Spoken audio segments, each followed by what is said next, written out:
George Barkhurst explains the early structure of the church.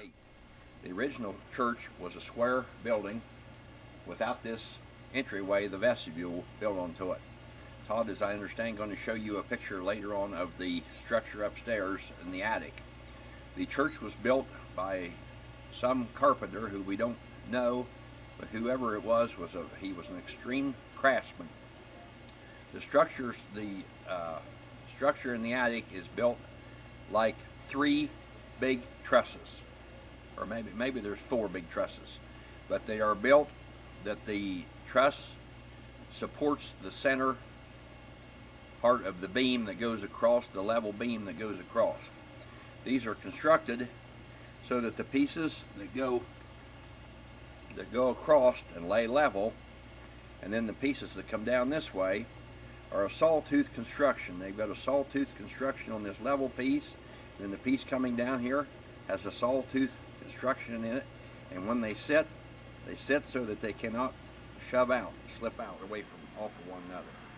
They come up to a peak, the upright pieces come up to a peak, then they have a carved place in them, kind of like cupped hands, to support, I call it like a pendulum hanging down. The shot Todd just took is of the original corner of the church before the vestibule was added.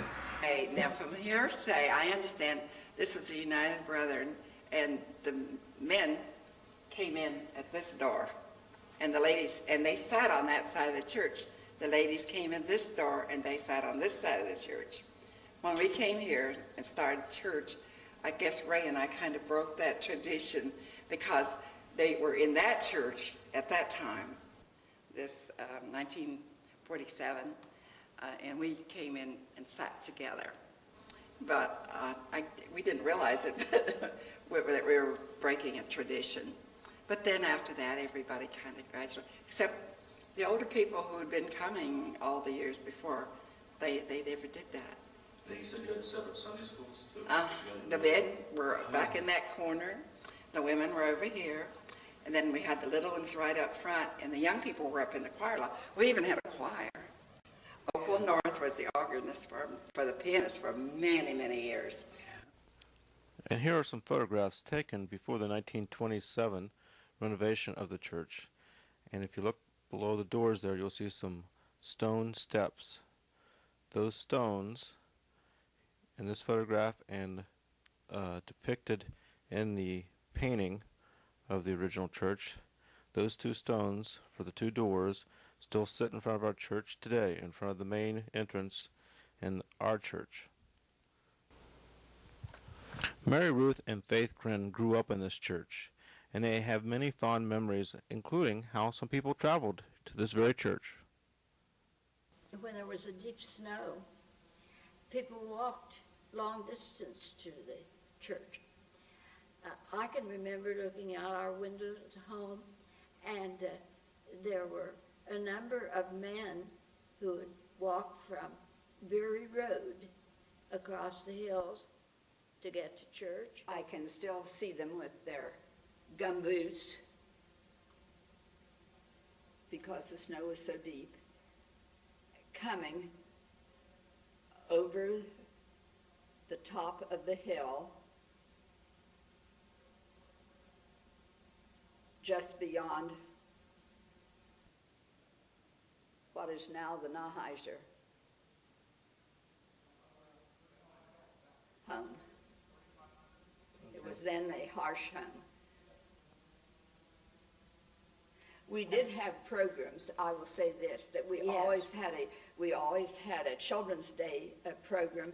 I remember one year that I think they must have used chicken wire, and there were so many red and pink rambler roses, and they had an entranceway. They had an arch over the center aisle, and the children marched in, and they went through that arch, that was made out of red rambler roses. It was very pretty. They spent a lot of time in making that arch. And Did you have a lot of children who attended?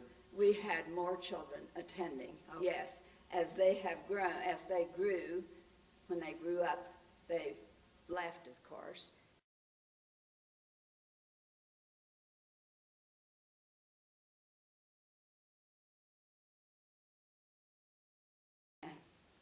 Church attendance got a little smaller. I remember my mother was teacher of the ladies' class for years, and she was very knowledgeable, the Bible, and always spent much time in preparing her lesson for Sunday school. And the teacher of the men's class, they would stop and talking and listen to Mother conducting her class. And then as time went on, I remember they asked to come over, and they sat behind the ladies and listened to their class discussion. And Mother, of course, did lots of talking because she spent much time on Saturday night. Dad, we always had preparation for the Sunday school lesson. And Mom would always say, Dad, get the dictionary. And we had the Bible commentaries. We had Sunday school lesson commentaries that we used. And we had quite a discussion on Saturday night before we came to church about the lesson.